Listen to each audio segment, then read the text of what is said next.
Don't stand behind. Your question. Mr. Dita, bonjour. My name is Shani. I come from France and here with some Muslim friends from Aberdeen. And my question is, what would you say to a person who doesn't believe in any religion? Or if you prefer, what would you say to this question, to believe or not to believe? What was it? Just without the mic. The question is not directly relevant. However, I'll put it to the speaker and see if he's prepared to answer. The question is, what is your opinion, or what is the Islamic perspective relating to a person who does not believe in religion? Is that the gist of your question? Not exactly. I'm here with some Muslim friends. I am not convinced in Islam, and I would like to know what you would say to a person who is a non-believer when this person says to you, believe or not to believe? Oh, yes, all right. If one is questioned by a non-believer, and the question is, what do you say about believing or not believing? What is the Islamic perspective? You see, there is a person who, every person ought to believe. He believes in something, right or wrong. There is a type of person who doesn't believe. He said, I don't believe that there is God. He says, I'm an atheist. Or the guy says, I'm an agnostic. Now, each and every one, according to religion, whether any religion, you ought to believe. You ought to believe. If you don't believe, then you are a non-believer. You are against the laws and commandments of God. So as such, you will perish. That person who says there is no God, he is going to perish. The one who says I don't care whether there is or there isn't, he is going to perish. Or you have the wrong concept of God, also you will be punished according to your understanding, your capacity, your opportunities. There is a type of person who might not have heard the name Jesus. Will God question him? It's unjust, it's unfair. The lunatic, the child, will God question him? Why didn't you believe in my son, Jesus? No. Why didn't you believe in Muhammad? No. You see, each person will be judged according to his understanding, according to his opportunity, his know-how, and the message having reached him or her. So as soon as the message is delivered to you, and you can see the truth, but for some worldly reasons, maybe to please the family, please my people, please this, please that, you said, no, I will not accept the truth. In other words, the person has already been judged in that case. There is no hope for such a person. But there is a type of person who might be ignorant and had never had an opportunity. Like the South Sea Islander. Let's say he never heard about Jesus, he didn't hear about Muhammad, he didn't hear about anything. But he was leading a life according to his norm, according to his standards. God will judge him according to his standards, not according to the Bible, not according to the Quran. So every person will be judged according to his opportunity and his understanding.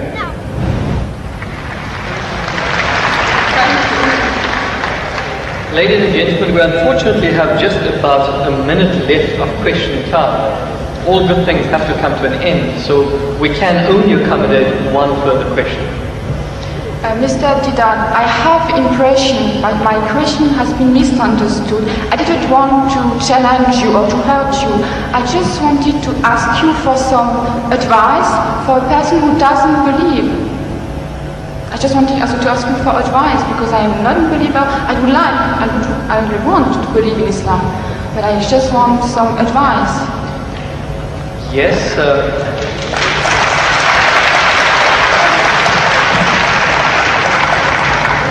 do you not feel that there was sufficient advice? Did you require further advice? Yeah, because I didn't have the impression that my question has been really understood. So you want to know what the basics are, or what the reasons are for a person to actually believe in one God?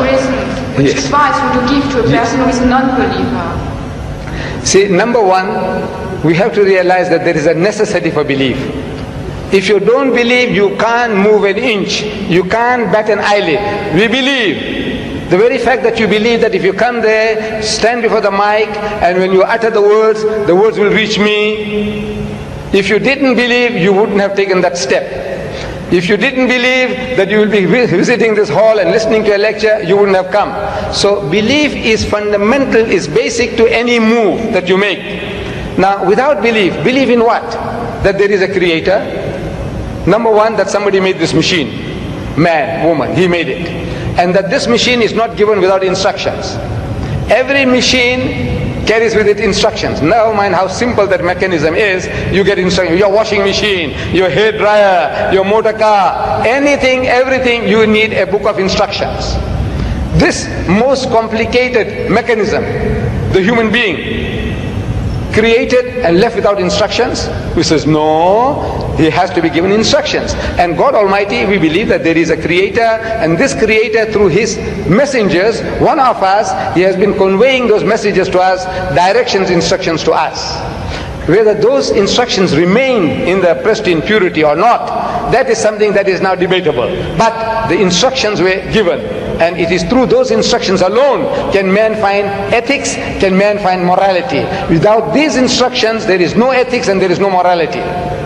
Man, being an animal by nature, he will behave like animals. It's only because you believe that there is a creator, and this creator said that thou shalt not marry your mother, you will not marry your sister, you will not marry your daughter. We say we believe, we believe, we believe. You say no, I don't believe, then the person is nothing better than the animal. See, the dogs and pigs, the way they behave, he said, well, I behave just the same because I'm an animal also. So you have to believe. But now what are you going to believe? Where is the source of that belief? Instructions which is not contaminated, which is not spoiled. In the origin we say all prophets of God, all messengers of God were divinely ordained. But the messages, because they were not preserved, God sent messengers after messengers. Messengers after messengers. This is his way to rectify his creation. And in that system of sending messengers to mankind, Muhammad was the last, the culminating point in that messengership. And he left with us this book. And if you read this book with an unprejudiced mind, if you haven't got one, I can present one to you if you haven't got it. This is an English translation of that book, the Quran, with an index. Anything that you want to know about God. Open G, God, more than 140 different references. That you say, I can't believe in God. So he reasons with you. This God of the Quran doesn't say, I'll fix you up and I'll twist your nose and I'll put your pull out. No, no, no. He says, Awalam yara allazina kafaru. He said, how can you not believe in God? He says, Kaifa takfuruna billah. So how can you not believe in Allah? Wa kuntum amwatan. Seeing that you were non-existent, you were dead, and He brought you into being. Thumma yumitukum, and will cause you to die. Thumma yuhyikum, and will bring you back to life again. Thumma ilayhi turja'un, and to Him will be your return. So if you start reasoning, and you see how true the statements are, that you were non-existent. You, I, everybody, non-existent. The men of science will tell you that this earth was a molten mass. Billions of years, there was nothing on this earth, no life. The thing was all boiling, boiling, boiling. And the vapors went up and came down, and the vapors went up and came down, and over a period of millions of years, it started to cool. And then life started to germinate, and so on and so on. So there was a time when mankind was non-existent, and God brought you into being. Very true. And now you're going to die. But that is not the end. That there is something in you which is other than the body, that real you. Now that real you, which is the driver of this body of yours, will be made to account for your actions. It's only natural that this person, like Hitler, look, he got away with it. He incinerated 6 million Jews. On account of him, 40 million people died in the Second World War. He's just going to get off scot-free? If he says, no, I don't believe, and there's nothing there on the other side, that means he's free, finish. No, no, no. He will have to account for his deeds. Everyone will have to account for his or her deeds. It is a natural, sequence of our attitude and behavior. And this book explains all that. If you haven't got one, this book is yours. If you haven't got one. You got it?